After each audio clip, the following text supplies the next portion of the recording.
नमस्कार, मैं उजाला। आप देख रहे हैं केकेडी न्यूज। वक्त हो चला है 3 बजे की 3 बड़ी खबरों पर नजर डालने का। आइए रुक करते हैं इस वक्त की पहली बड़ी खबर की ओर।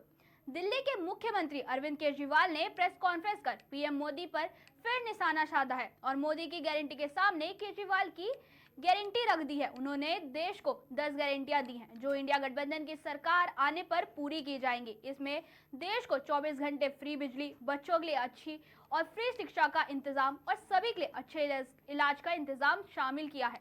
केजरीवाल ने कहा, आज हम लोकसभा चुनाव के लिए केजरीवाल की 10 गारंटी का ऐलान करने जा रहे हैं। मेरी गिरफ्तारी के कारण इसमें देरी हुई, लेकिन अभी भी कई चरण के चुनाव बाकी है। मैंने इंडिया गठबंधन के साथ इस पर चर्चा नहीं की है, लेकिन यह ऐसी गारंटी है जिससे किसी को कोई समस्या नहीं होगी। मैं यह गारंटी लेता हूं कि इंडिया गठबंधन के सत्ता में आने के बाद मैं यह सुनिश्चित करूंगा कि यह गारंटी लागू हो। आगे क्या कुछ कहा गया, सुनते हैं इस खास रिपोर्ट में।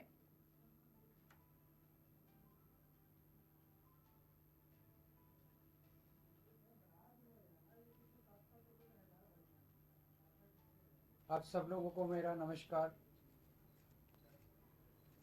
आज हम इस लोकसभा चुनाव के लिए केजरीवाल की गारंटियों का ऐलान करने जा रहे हैं। मैं समझ सकता हूं कि आप लोग कहेंगे कि चुनाव तो शुरू हो चुके हैं, बहुत लेट है, हम मानते हैं, लेकिन मेरी गिरफ्तारी की वजह से इसमें थोड़ी सी देरी हुई है। अभी भी कई चरण चुनावों के बाकी हैं। वैसे तो ये गारंटियां केजरीवाल की गारंटी के नाम से जारी की जा रही हैं। मैंने अपने इंडिया गठबंधन के दूसरे साथियों से इसके बारे में अभी चर्चा नहीं की है, लेकिन जिस किस्म की गारंटी है, मेरा विश्वास है कि इंडिया गठबंधन के किसी भी सदस्य को इसके बारे में परेशानी नहीं होगी। लेकिन ये केजरीवाल की गारंटी है, तो मैं इसकी गारंटी लेता हूं कि मैं इंडिया गठबंधन की सरकार बनने के बाद इन सब गारंटियों को मैं अपने सभी साथियों से पूरी करवाऊंगा। ये जो गारंटी है 10, ये एक तरह से नए भारत का विजन है। इनमें कई ऐसे काम हैं जो पिछले 75 साल में हो जाने चाहिए थे, जो भी कारण रहे नहीं हो पाए। इनमें कई ऐसे काम हैं जिनके बिना कोई भी राष्ट्र शक्तिशाली नहीं बन सकता। मूलभूत काम है, किसी भी राष्ट्र की फाउंडेशन का काम है, नींव रखने का काम है। उसके बिना राष्ट्र आगे नहीं बढ़ सकता। उन कामों को युद्ध स्तर के ऊपर अगले 5 साल के अंदर पूरा किया जाएगा। इसमें वो गारंटियां हैं जो इस देश के लोगों को महंगाई और रोजगार से छुटकारा दिलाएंगी, उन लोगों को रिलीफ दिलवाएंगी। आजकल देश में मोदी की गारंटी की भी चर्चा चल रही है। मोदी जी की पुरानी गारंटियों के बारे में मैं थोड़ा सा नजर डालना चाहूंगा। जनता तय कर लेगी कि मोदी की गारंटी पे विश्वास करना है कि केजरीवाल की गारंटी पे विश्वास करना है। मोदी जी ने गारंटी दी थी 15 लाख रुपए हर एक के अकाउंट में जमा कराएंगे। झूठ था। वो उन्होंने नहीं कराए। मोदी जी ने गारंटी दी थी हर साल 2 करोड़ रोजगार तैयार किए जाएंगे। वो उन्होंने नहीं किए। मोदी जी ने गारंटी दी थी स्वामीनाथन रिपोर्ट लागू करके उसके हिसाब से किसानों को फसलों के दाम दिए जाएंगे। उन्होंने प्रधानमंत्री बनने के बाद इसको खारिज कर दिया कि मैं नहीं करूंगा। मोदी जी ने गारंटी दी थी कि 2022 तक किसानों की इनकम डबल हो जाएगी। वो नहीं की उन्होंने। मोदी जी ने गारंटी दी थी कि 2022 तक इस देश के हर घर के अंदर 24 घंटे बिजली का इंतजाम किया जाएगा। 6 घंटे लखनऊ में बंद आज भी देश के कोने कोने तो छोड़िए, देश के कई शहरों के अंदर बिजली के लाले पड़े हुए हैं, बिजली के बड़े बड़े लंबे लंबे पावर कट लगते हैं। मोदी जी ने गारंटी दी थी कि 15 अगस्त 2022 तक साबरमती और बॉम्बे के बीच में बुलेट ट्रेन चालू की जाएगी। अभी तक बुलेट ट्रेन का दूर दूर तक कोई नामो निशानी नहीं। मोदी जी ने गारंटी दी थी 100 स्मार्ट सिटीज बनाई जाएंगी। अब तो शायद ये प्रोजेक्ट ही खत्म हो गया है, कोई स्मार्ट सिटीज। इस तरह की ढेरों गारंटी दी थी जो कि कोई गारंटी पूरी नहीं हुई। इसके पहले जब जब चुनाव आए, केजरीवाल ने गारंटी दी थी दिल्ली में और पंजाब में बिजली मुफ्त करेंगे। हमने बिजली मुफ्त कर दी। हमने गारंटी दी थी बिजली 24 घंटे करेंगे। हमने बिजली 24 घंटे कर दी। हमने गारंटी दी थी शानदार स्कूल बनाएंगे। हमने बच्चों की शिक्षा के लिए शानदार स्कूल बनाए। हमने गारंटी दी थी मोहल्ला क्लिनिक बनाएंगे। हमने जितनी गारंटी दी थी सारी गारंटी पूरी की। तो एक तरफ है मोदी की गारंटी, एक तरफ है केजरीवाल की गारंटी। मोदी की गारंटी का हम देख चुके हैं कि मोदी की गारंटी यकीन करने का लायक नहीं है।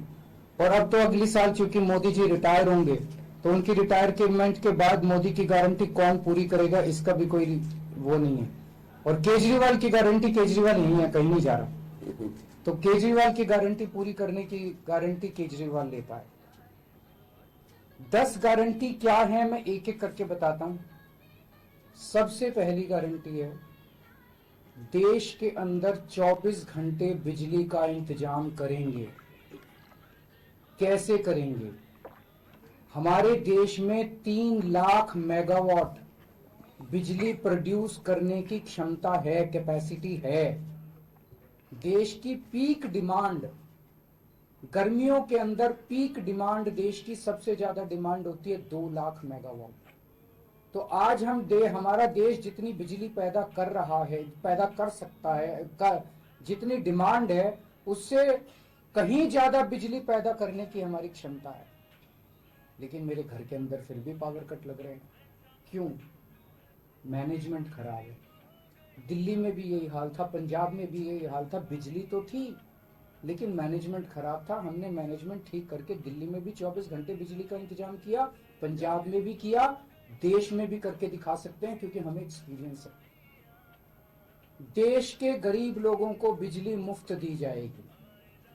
दिल्ली में करके दिखाई, पंजाब में करके दिखाई, पूरे देश के अंदर फ्री कर सकते हैं। 1.25 लाख करोड़ रुपए का खर्चा आएगा। एक ही कैलकुलेशन करके लाया हूं मैं हवा में गारंटी नहीं देता। केजरीवाल की गारंटी एक ब्रांड है मार्केट के अंदर।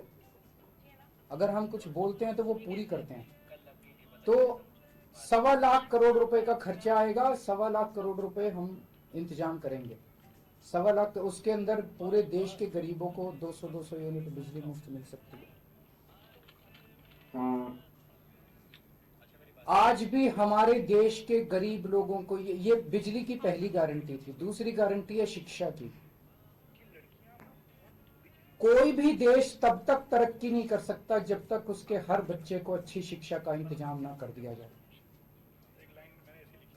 अगर किसी देश के अंदर ढेरों लोग अनपढ़ हैं, अगर किसी देश के अंदर ज्यादा बच्चे, कई बच्चों को बिलो स्टैंडर्ड, सब क्वालिटी, गंदी बेकार शिक्षा मिलती है, वो देश कभी आगे नहीं बढ़ सकता। आज हमारे देश के अंदर सरकारी स्कूलों का बुरा हाल है। 10 लाख सरकारी स्कूलों के अंदर 18 करोड़ बच्चे पढ़ते हैं जिनका कोई भविष्य नहीं है। दिल्ली के अंदर हमने करके दिखाया, पंजाब के अंदर करके दिखाया। देश के सारे सरकारी स्कूलों को शानदार बनाएंगे, अच्छे बनाएंगे, प्राइवेट स्कूलों से भी बेहतर बनाएंगे। और इस देश के अंदर पैदा होने वाले हर बच्चे के लिए, चाहे वो अमीर का बच्चा हो चाहे गरीब का बच्चा हो, अच्छी, शानदार और फ्री शिक्षा का इंतजाम किया जाएगा। अगर आप अमीर हैं, अपने बच्चे को प्राइवेट में भेजना चाहते हैं, भेजिए। लेकिन आप अगर सरकारी स्कूल में अपने बच्चे को भेजते हैं तो प्राइवेट स्कूल से किसी 1% भी कम नहीं होगी उस शिक्षा की क्वालिटी। ऐसी शिक्षा का इंतजाम गांव-गांव के कोने-कोने, देश के कोने-कोने में अच्छी शिक्षा का इंतजाम करेंगे। दिल्ली में किया, पंजाब में किया, हमें करना आता है, हमारी नीयत है। ये काम आजादी के वक्त हो जाना चाहिए था लेकिन नहीं हुआ। देर आए दुरुस्त आए, आजादी के 75 साल बाद भी हो गया तो बहुत अच्छी बात है। इस काम को करने के लिए 5 लाख करोड़ रुपए लगेंगे। 2.5 लाख करोड़ रुपए केंद्र सरकार देगी, 2.5 लाख करोड़ रुपए राज्य सरकार देगी।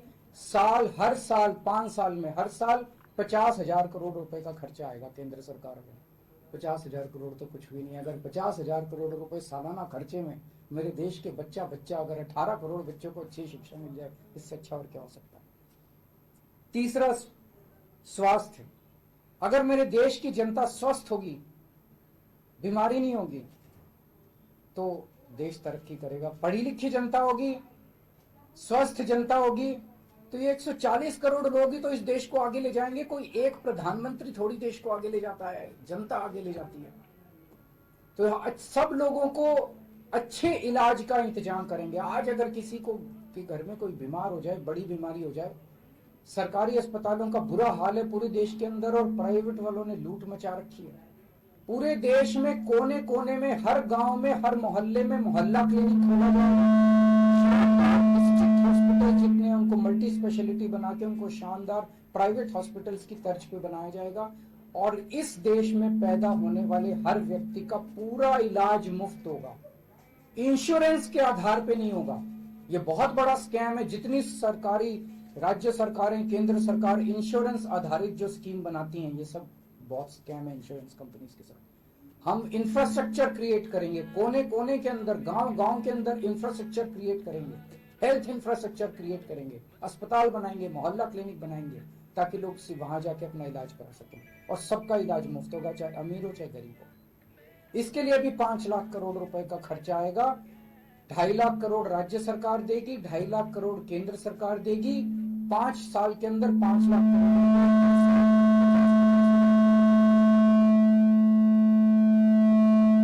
राष्ट्र सर्वोपरि हमारी चौथी गारंटी।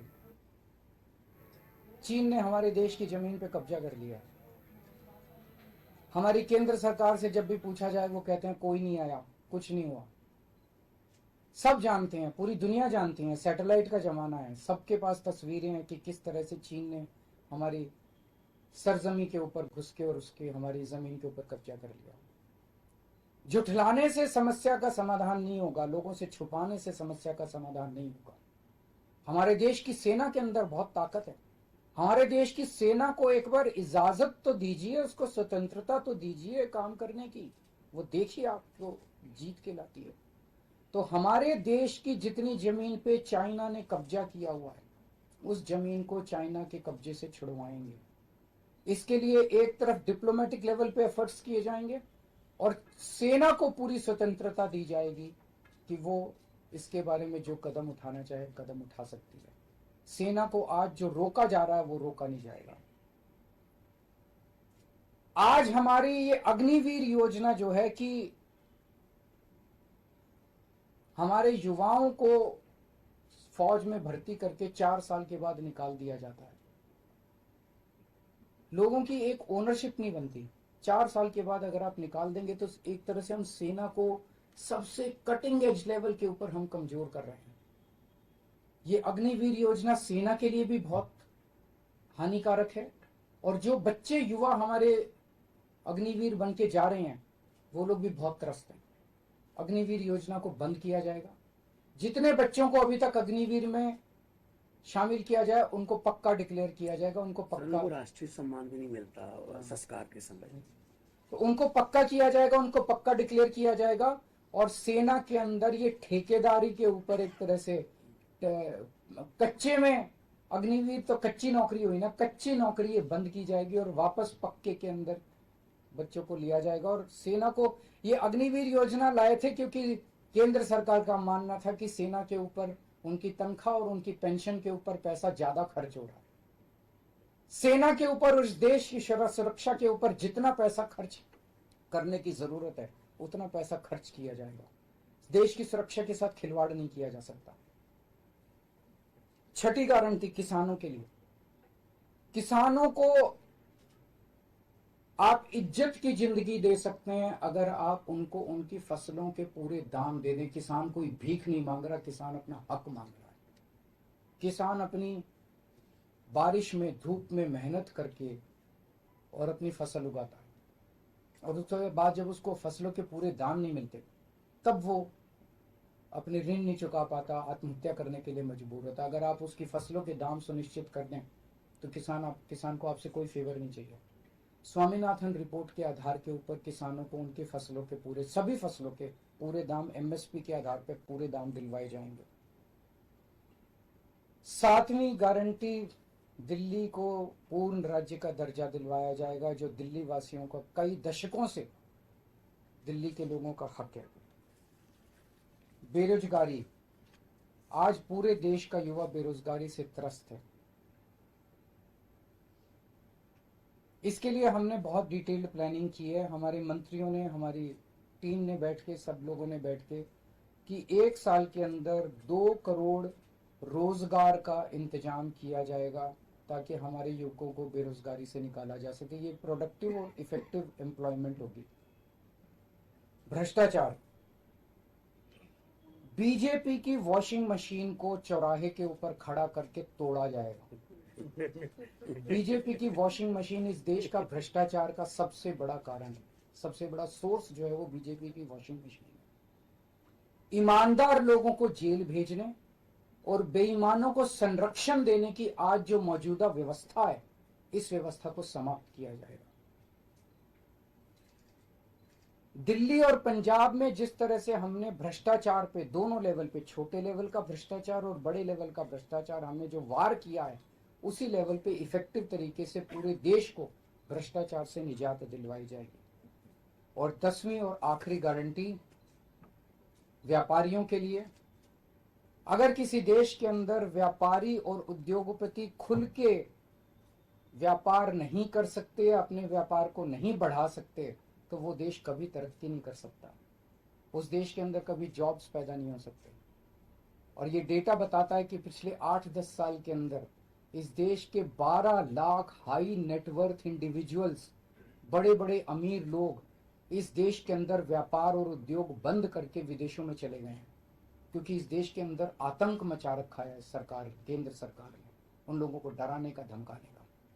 जीएसटी को पीएमएलए से बाहर किया जाएगा, जीएसटी का सरलीकरण किया जाएगा, सारी प्रशासनिक और लीगल व्यवस्थाओं को सरलीकरण किया जाएगा, और एक ऐसी व्यवस्था की जाएगी कि अगर इस देश के अंदर कोई सही तरीके से व्यापार करना चाहे तो वह व्यापार कर भी सकता है, उद्योग खोल भी सकता है, ज्यादा परमिशंस की जरूरत नहीं होगी, और बड़े स्तर के ऊपर हम व्यापार को और उद्योग को, हमारा टारगेट चाइना को पीछे छोड़ना है, जो आज इस दुनिया के अंदर इसमें व्यापार में और उद्योग में और प्रोडक्शन में बहुत आगे है। हमारा कंपटीशन उनके साथ है। तो इसके लिए सभी व्यापारियों को, उद्योगपतियों को आगे बढ़ने का मौका दिया जाएगा। ये हम लोगों की 10 गारंटी है और मजबूत गारंटी है, और मैं समझता हूं कि देश को इन सब उससे तरक्की मिलेगी। अगर आपके कोई प्रश्न है तो। वॉशिंग मशीन वाली बात कही, तो क्या इसका मतलब है कि जो कार्रवाई हो रही है वैसी कार्रवाई आप लोग करेंगे? नहीं, हम कह रहे हैं वॉशिंग मशीन तोड़ेंगे। हम ये कह रहे हैं कि आज ईमानदार लोगों को पकड़ पकड़ के जेल भेजा जा रहा है, बेईमानों को वो अपनी पार्टी में शामिल करके संरक्षण देते हैं, और उनको ईडी और सीबीआई के केस में, ये व्यवस्था बंद की जाएगी। जो असली बेईमान है, जिन्होंने असली में बेईमानी की है, उन लोगों को पकड़ा जाएगा। इस तरह से पॉलिटिकल तरीके से विक्टिमाइजेशन बंद किया जाएगा। प्रधानमंत्री की उम्र को लेकर जो बात की, उसमें गृह मंत्री का बयान है, उन्होंने कहा कि जो भाजपा के कानून में ऐसी बात नहीं लिखी हुई है और देश भर के लोग चाहते हैं उत्तर से दक्षिण तक की नरेंद्र मोदी। देखिए, कल मैंने बोला था कि, मैंने क्या बोला था, 2014 में प्रधानमंत्री जी ने खुद ने कानून बनाया था, अपने नियम बनाए थे बीजेपी के लिए कि 75 साल की उम्र होने पे भारतीय जनता पार्टी के अंदर उनको कोई, भारतीय जनता पार्टी अपने किसी भी नेता को किसी तरह की कोई जिम्मेदारी नहीं देगी और उनको रिटायर किया जाएगा।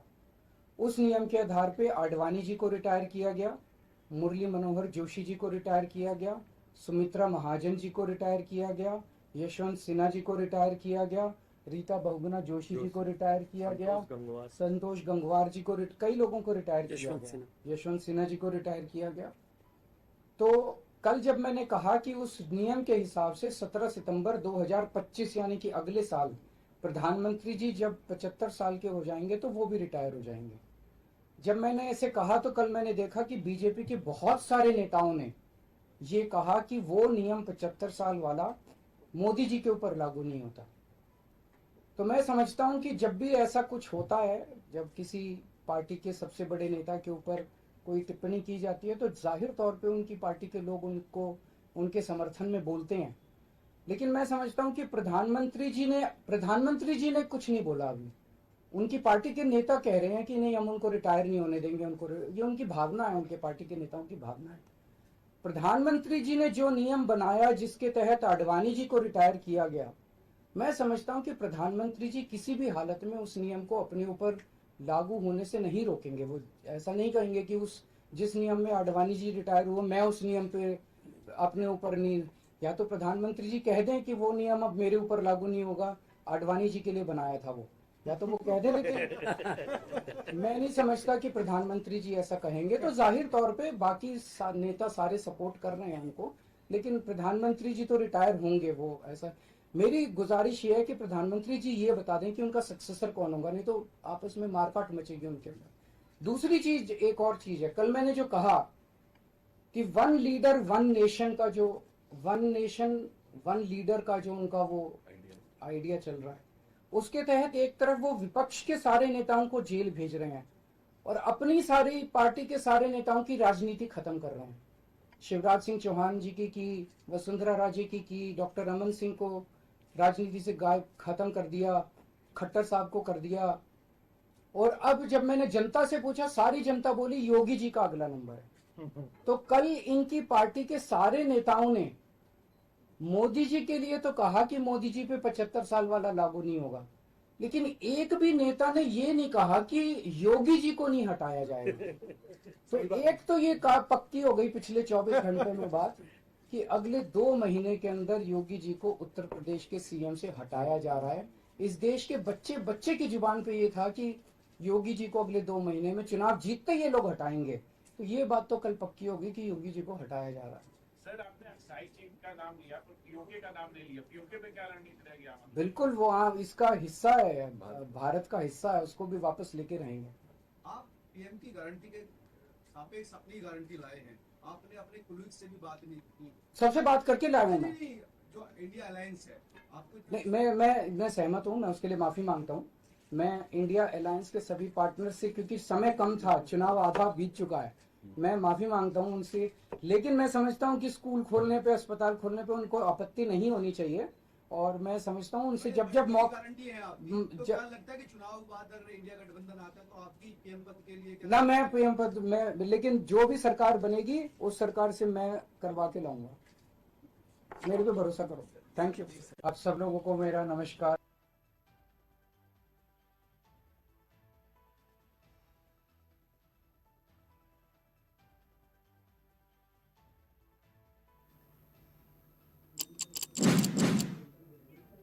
आइए रुक करते हैं इस वक्त की दूसरी बड़ी खबर की ओर।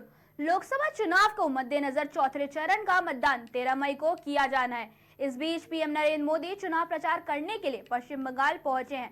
इस दौरान बैरकपुर में चुनावी सभा को संबोधित करते हुए पीएम मोदी ने विपक्ष और टीएमसी पर खूब निशाना साधा है। पीएम मोदी ने कहा, यहाँ की तस्वीरें बता रही हैं कि बंगाल में इस बार एक अलग माहौल है, कुछ अलग होने जा रहा है। पश्चिम बंगाल मोदी के मिशन पूर्वी भारत का बहुत महत्वपूर्ण राज्य है। आजादी के 50 साल तक कांग्रेस के परिवार ने ही सरकारें चलाई, लेकिन कांग्रेस शासन ने पूर्वी भारत को सिर्फ गरीबी मिली, सिर्फ पलायन मिला। आगे प्रधानमंत्री नरेंद्र मोदी ने कहा, एक समय था जब बंगाल घुसपैठियों के खिलाफ क्रांति किया करता था, लेकिन आज टीएमसी के संरक्षण में यहाँ घुसपैठिए फल फूल रहे हैं। आज स्थिति यह है कि बंगाल में अपनी आस्था का पालन करना भी गुनाह हो गया। बंगाल में टीएमसी सरकार राम का नाम नहीं लेने देती है। आगे सुनते हैं क्या कुछ कहा गया। यहाँ बड़ी संख्या में हमारी माताएं बहनें भी आई हैं। ये तस्वीर दिखा रही है कि बंगाल में इस बार एक अलग ही माहौल है। कुछ अलग ही होने जा रहा है। 2019 की सफलता से कहीं ज्यादा बड़ी सफलता इस बार भाजपा को मिलने जा रही है।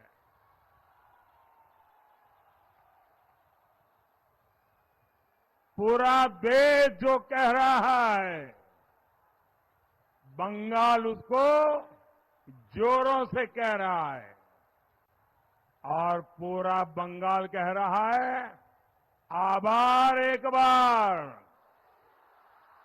आभार एक बार, आभार एक बार।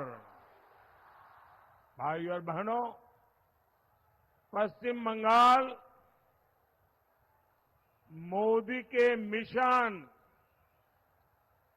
पूर्वी भारत का बहुत महत्वपूर्ण राज्य है। आप जानते हैं, आजादी के 50 साल तक कांग्रेस के परिवार ने ही सरकारें चलाई, लेकिन कांग्रेस शासन में पूर्वी भारत को सिर्फ गरीबी मिली, सिर्फ पलायन मिला। एक समय था जब बंगाल घुसपैठियों के खिलाफ क्रांति किया करता था, लेकिन आज टीएमसी के संरक्षण में यहां घुसपैठिए फल फूल रहे हैं। साथियों, आज स्थिति ये है कि बंगाल में अपनी आस्था का पालन करना भी गुनाह हो गया है। बंगाल में टीएमसी सरकार राम का नाम नहीं लेने देती। इन लोगों ने बंगाल में हिंदुओं को दोयम दर्जे का नागरिक बनाकर रख दिया है। साथियों, तुष्टीकरण की जीत में अब India alliance SC, ST, OBC को मिलने वाला आरक्षण भी छीनना चाहता है। ये लोग कह रहे हैं कि आरक्षण अब मुसलमानों को दिया जाए, और भी आधा अधूरा नहीं, थोड़ा सा नहीं, पूरा का पूरा आरक्षण मुसलमानों को दिया जाए। क्या आपको ये बात मंजूर है? क्या आप इसे स्वीकार करेंगे? क्या ये देश दलितों के साथ अन्याय स्वीकार करेगा? क्या ये देश आदिवासियों के साथ अन्याय स्वीकार करेगा?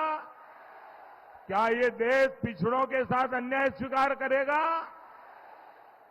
और देखिए, कर्नाटका में तो कांग्रेस ओबीसी को मिलने वाला रिजर्वेशन सारे के सारे मुसलमानों को दे भी चुकी है। इसलिए बंगाल के हमारे भाई बहन, आपको बहुत सतर्क रहने की जरूरत है। साथियों, वोट बैंक की इसी राजनीति ने सीएए जैसे मानवता की रक्षा करने वाले कानून को विलेन बना दिया। रातों रात सीएए कानून तो पीड़ितों को नागरिकता देने का कानून है। इससे किसी की नागरिकता नहीं छीनती, लेकिन कांग्रेस, टीएमसी जैसे दलों ने इसे भी अपने झूठ के रंग से रंग दिया। उनका हक देने का विरोध कर रहे हैं ये लोग।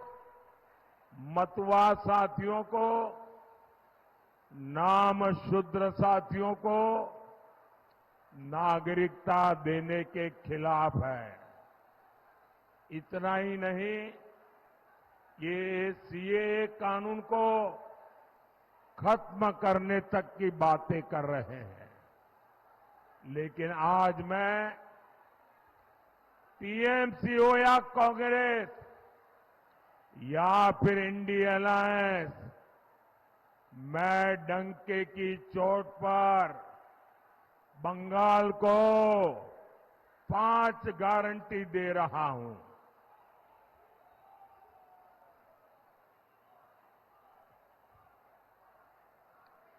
पांच गारंटी दे रहा हूं। जब तक मोदी है,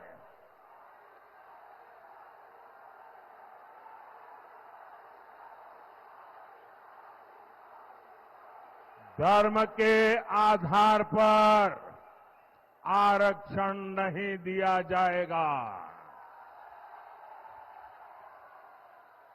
दूसरी गारंटी, जब तक मोदी है, एससी, एसटी, ओबीसी का आरक्षण कोई खत्म नहीं कर पाएगा। तीसरी गारंटी, जब तक मोदी है, रामनवमी मनाने से, भगवान राम की पूजा से कोई आपको रोक नहीं पाएगा। चौथी गारंटी, जब तक मोदी है, राम मंदिर पर सुप्रीम कोर्ट का जो फैसला है, उस फैसले को कोई पलट नहीं पाएगा। और पांचवी गारंटी, जब तक मोदी है, सीएए कानून को भी कोई रद्द नहीं कर पाएगा। साथियों, मैं एक जानकारी आपको देता हूं, जरा ध्यान से सुनिए। कुछ साल पहले टीएमसी सरकार पर सीएजी की रिपोर्ट आई थी। आप कल्पना कर सकते हैं कि उस रिपोर्ट में क्या कहा गया? उस रिपोर्ट में कहा गया है कि टीएमसी सरकार ने 2,30,000 करोड़ रुपए का कोई हिसाब ही नहीं दिया है। सीएजी कह रही है 2,30,000 करोड़ रुपए। कितने?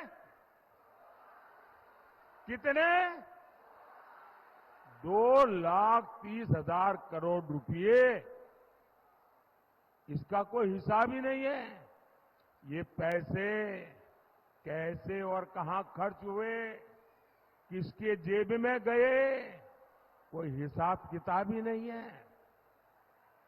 ये बहुत बड़ा घोटाला है।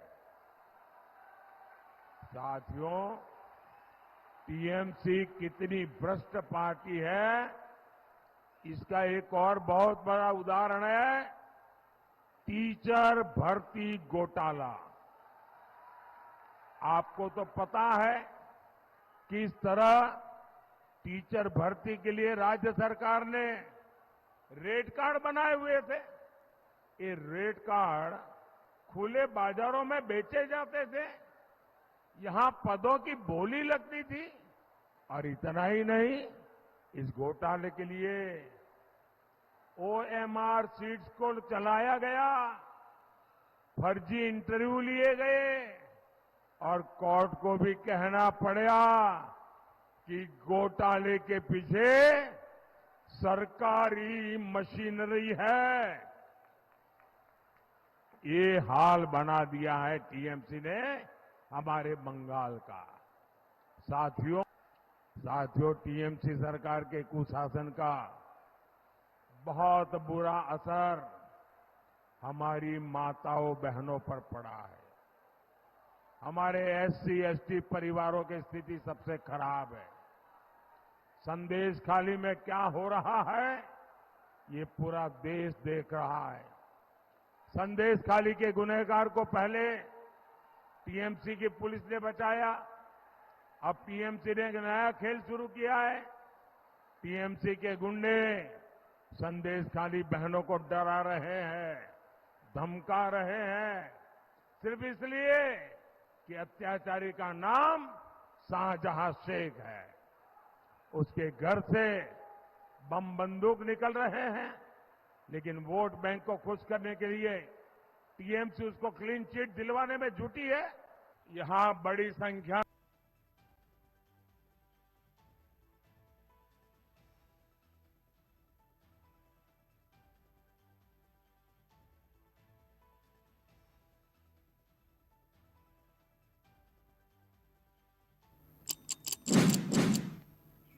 आइए रुक करते इस वक्त की तीसरी बड़ी खबर की ओर।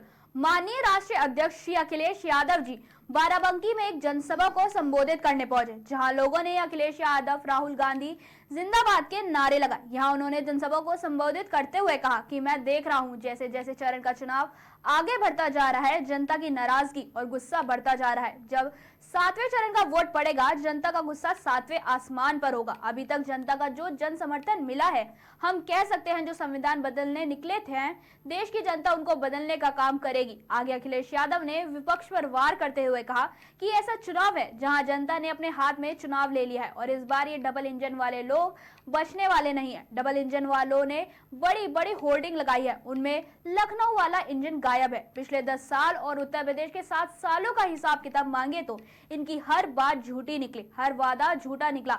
जो लोग कहते थे कि किसानों की आय दोगुनी कर देंगे, आय दोगुनी हो गई हो तो बता दो। महंगाई के कारण हर किसान की मुश्किल बड़ी हो गई है। आगे सुनते हैं ये खास रिपोर्ट।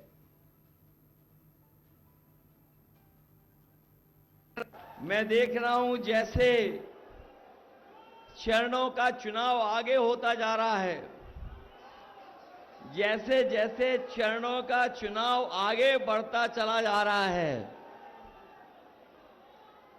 जनता की नाराजगी और गुस्सा भी भारतीय जनता पार्टी के खिलाफ बढ़ता चला जा रहा है। और आप देख लेना, जब 7वें चरण में वोट पड़ेगा तो जनता का गुस्सा 7वें आसमान पे दिखाई देगा। आज जो जन समर्थन अभी तक जनता का मिला है, हम ये कह सकते हैं जो संविधान बदलने निकले हैं, देश की जनता उन्हें बदलने का काम करेगी।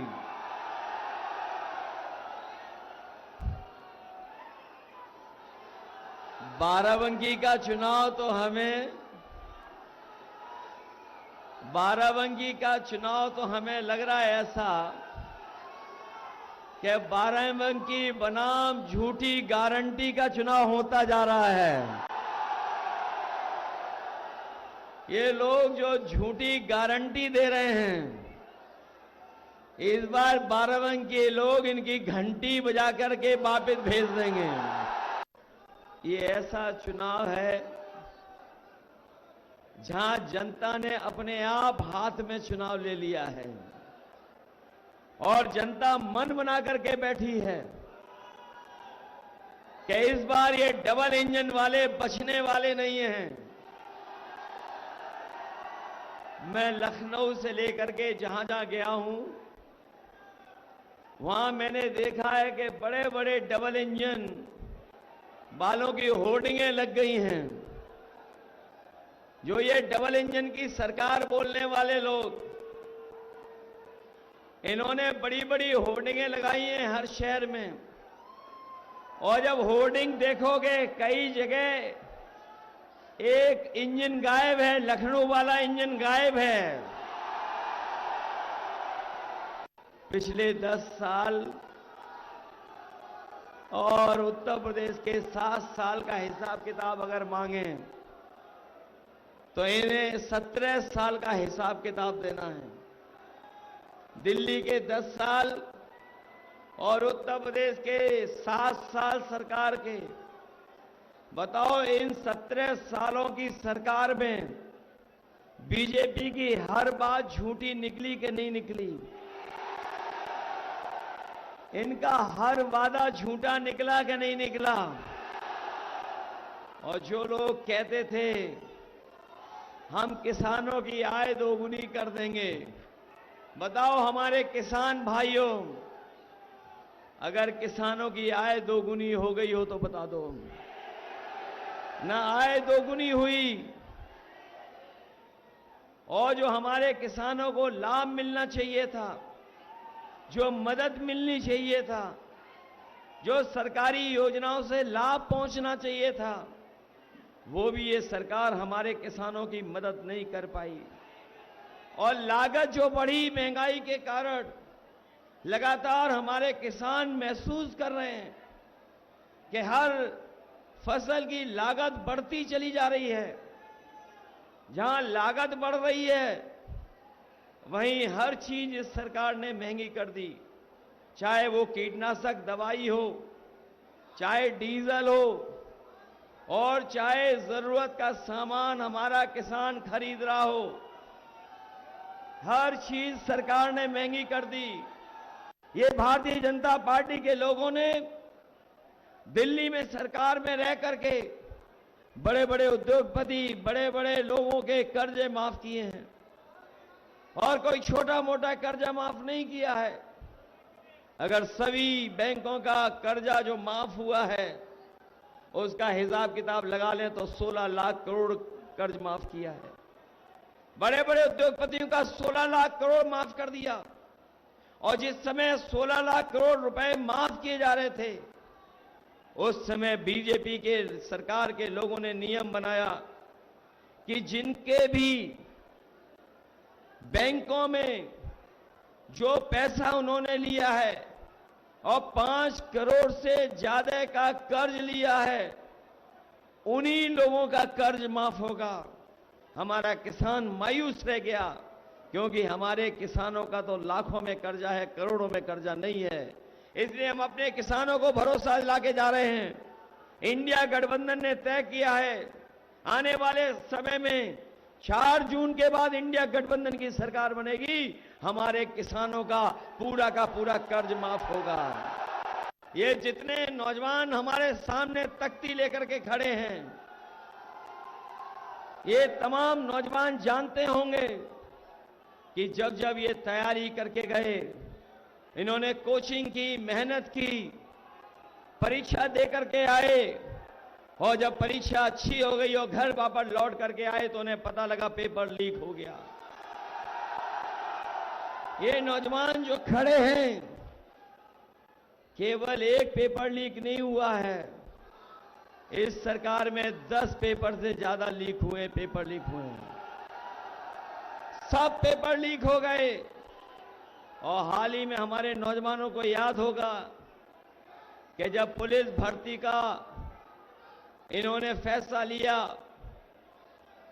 कि पुलिस भर्ती 2 दिन परीक्षा कराई जाएंगी, और सरकार ने भरोसा दिलाया कि इतनी सुरक्षा के इंतजाम हैं कि कहीं भी पेपर लीक नहीं होगा।